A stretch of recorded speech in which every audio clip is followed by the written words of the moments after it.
Muito bem. Vamos ao momento conhecimento dessa quinta-feira, sempre com participação de professores da Faculdade FUMESC, às quintas-feiras aqui no Estação Notícias. Professor André Kerson Costa, professor de Direito do Trabalho, conosco novamente. Muito bom dia, professor.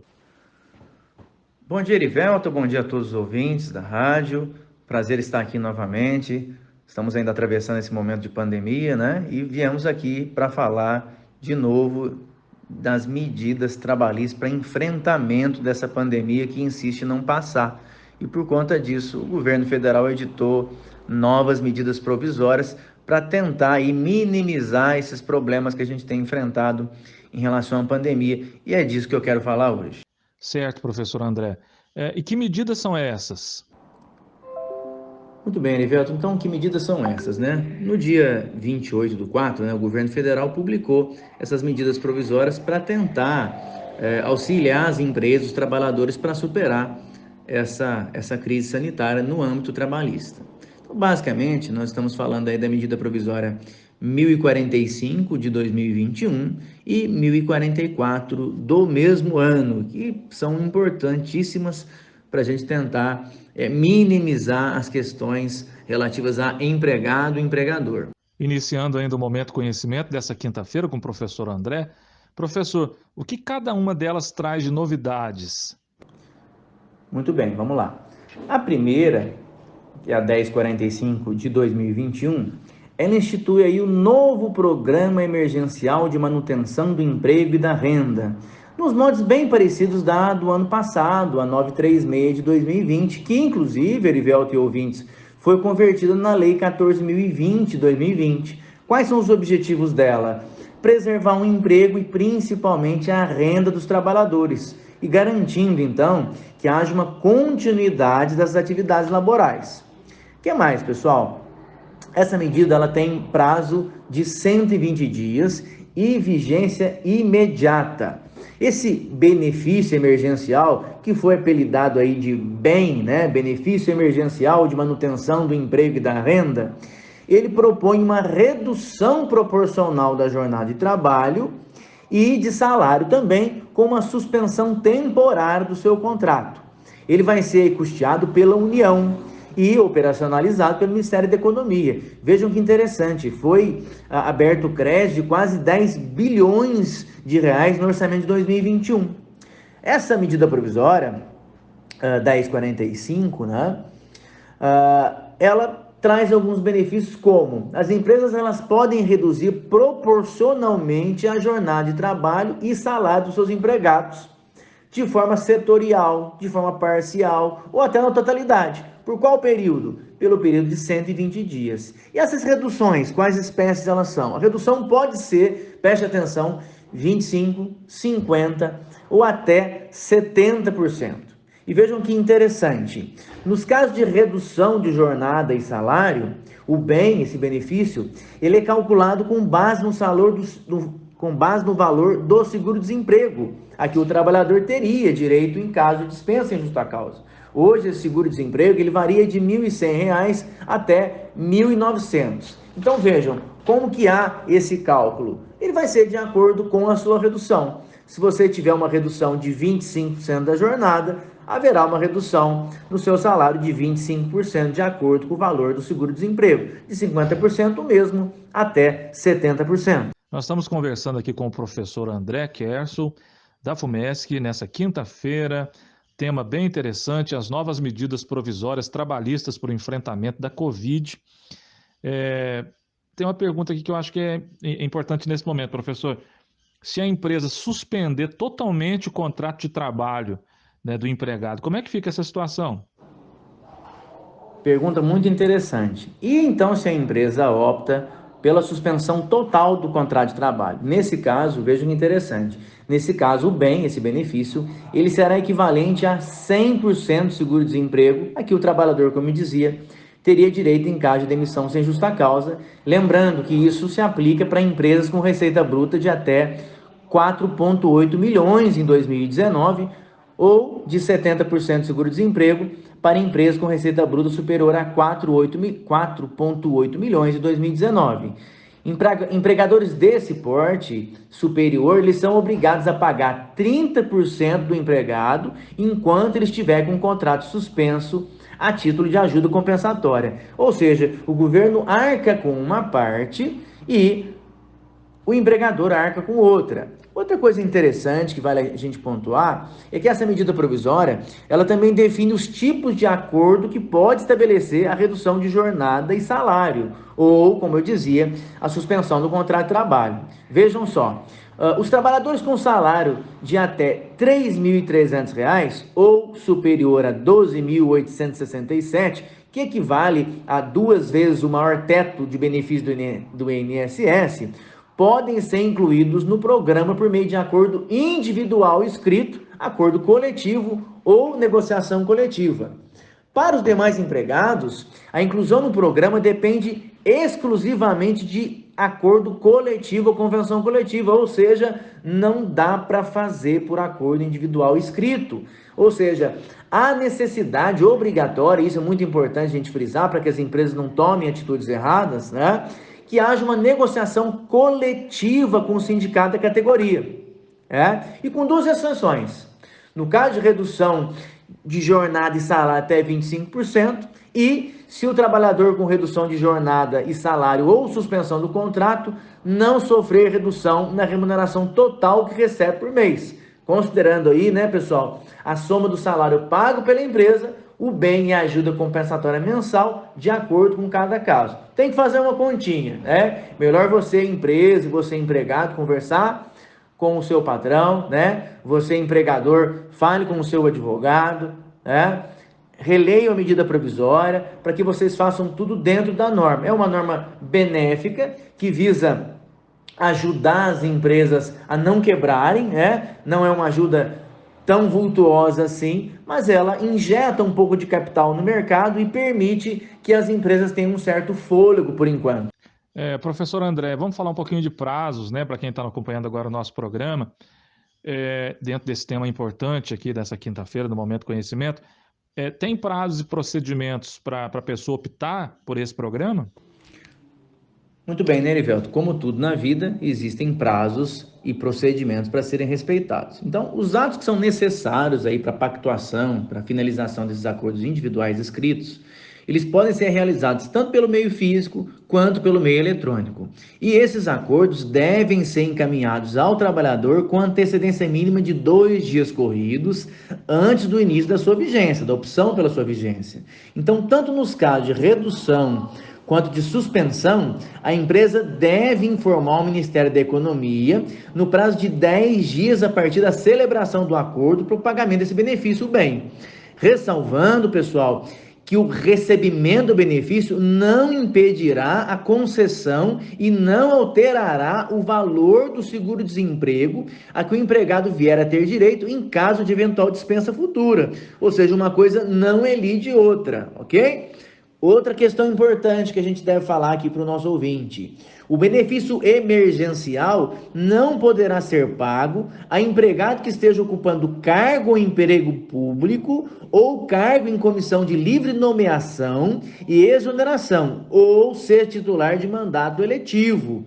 Também não poderá ser pago àquele que estiver em gozo de benefício de prestação continuada ou dos regimes próprios do INSS e ainda estiver recebendo seguro-desemprego, não vai poder acumular os dois. E por último também, estiver em gozo do benefício de qualificação profissional e mantiver contrato de trabalho intermitente. Nesses casos, o benefício não alcança. Outra novidade muito importante que deve ser observada pelo empregado e principalmente pelo empregador.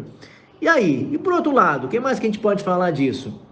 Esse benefício ele pode ser acumulado, por exemplo, com o pagamento pelo empregador de ajuda compensatória mensal, uma ajuda adicional, que tem um caráter indenizatório e, inclusive, não integra a base de cálculo do imposto de renda, das contribuições previdenciárias e os demais tributos que incidam aí sobre a folha de pagamento do FGTS, e ela poderá, inclusive, ser considerada despesa operacional dedutível na determinação do lucro real e da base de cálculo da contribuição social sobre o lucro líquido das pessoas jurídicas aí tributadas eventualmente pelo lucro real. Veja que interessante, você empresário que nos ouve, procure aí o contador, ou principalmente o advogado da sua confiança, para ver se você pode optar por esse programa, que ele vai ser muito benéfico para dar um fôlego aí para você, empresário. Lembrar o pessoal de casa que, se você quiser fazer alguma pergunta ao professor André, hoje o nosso programa está em gravação, né? Nós não estamos fazendo o programa ao vivo com o professor André.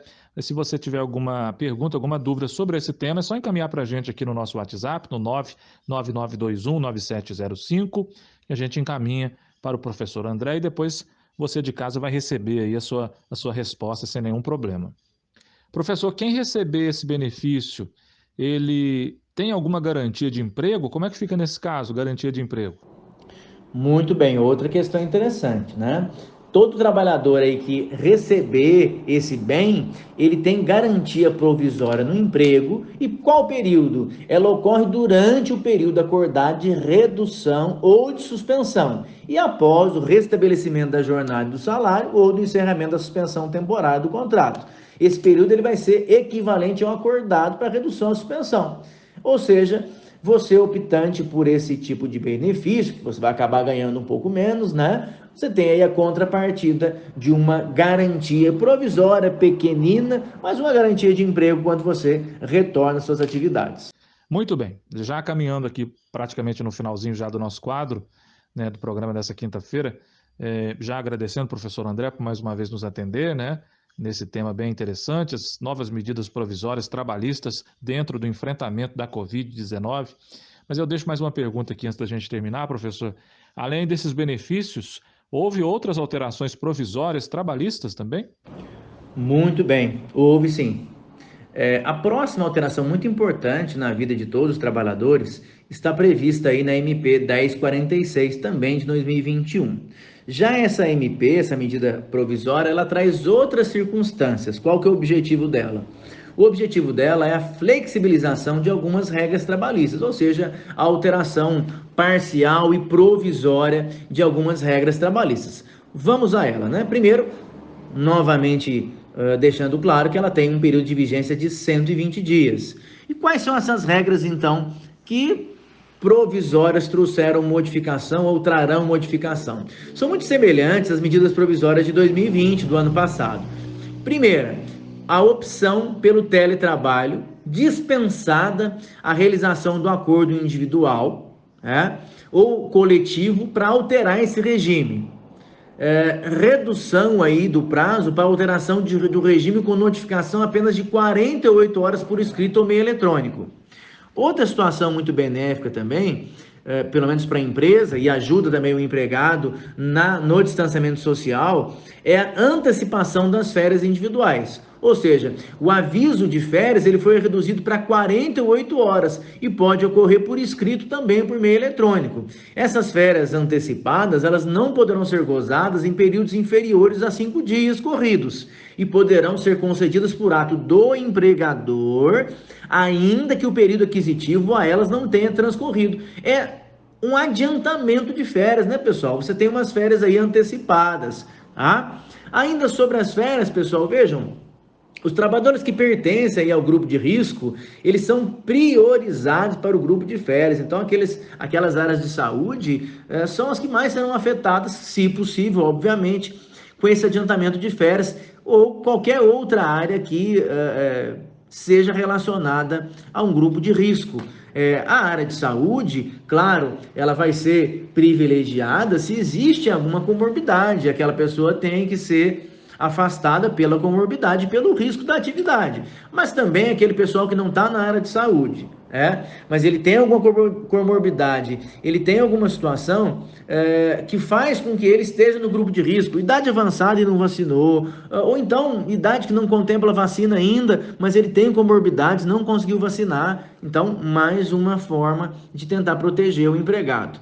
Próximo, pessoal, férias coletivas. Também pode o empregador dar férias coletivas ao critério desse empregador. Ele confere férias coletivas para todos os empregados ou parcialmente. Próximo aí, muito utilizado, principalmente em São Paulo, né? O governador de São Paulo utilizou isso várias vezes aí, de uma forma geral para as empresas, né? Que antecipou, ou melhor, orientou, né, que fizessem isso. Antecipação dos feriados, né? Você antecipa um feriado e deixa esse feriado no próximo ano como dia trabalhado. Próximo aí, banco de horas. Também é possível a adoção do banco de horas em favor aí do empregado, por meio a ser estabelecido em acordo individual ou coletivo escrito. Vejam, essa compensação tem que se dar em até 18 meses. O banco de horas é uma forma excelente de você converter em folga. Então, Orivelton, essas são basicamente as informações mais importantes, que a gente queria tratar aqui com vocês, não esquecendo também do diferimento do recolhimento do fundo de garantia, muito importante, porque há aí, com essa medida provisória, a possibilidade de suspensão da exigibilidade do recolhimento do fundo de garantia nas competências dos meses de abril, maio, junho e julho desse ano, com vencimento aí nos meses seguintes. As empresas, meus amigos, elas podem aí fazer uso dessa prerrogativa, desse direito, independentemente do número de empregados e também do regime de tributação. E independente também, pessoal, do ramo da atividade jurídica e adesão prévia. Ou seja, o depósito das competências desses meses pode ser realizado primeiro de forma parcelada, sem atualização de juros, multas e outros encargos. Ok, pessoal? Espero aí ter contribuído. Voltar novamente aí com isso já resolvido, né, Erivelton? Perguntas vocês encaminham aí, na medida do possível a gente responde posteriormente, tá? Grande abraço a todos, se cuidem. Temos que nos manter aí, além de tudo, seguros.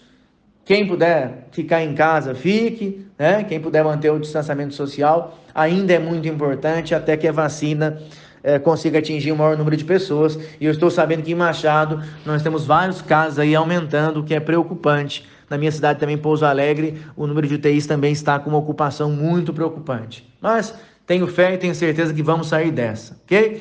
Grande abraço a todos, obrigado FUMESC por oportunizar novamente esse encontro, e o pessoal da rádio aí também, na figura do grande Erivelton, e que eu sei que está à frente também de Machado, brigando para que a comunidade consiga sair dessa e brigando para que seja respeitado os direitos mínimos, que é o que a gente espera, né? Grande abraço a todos, fiquem com Deus.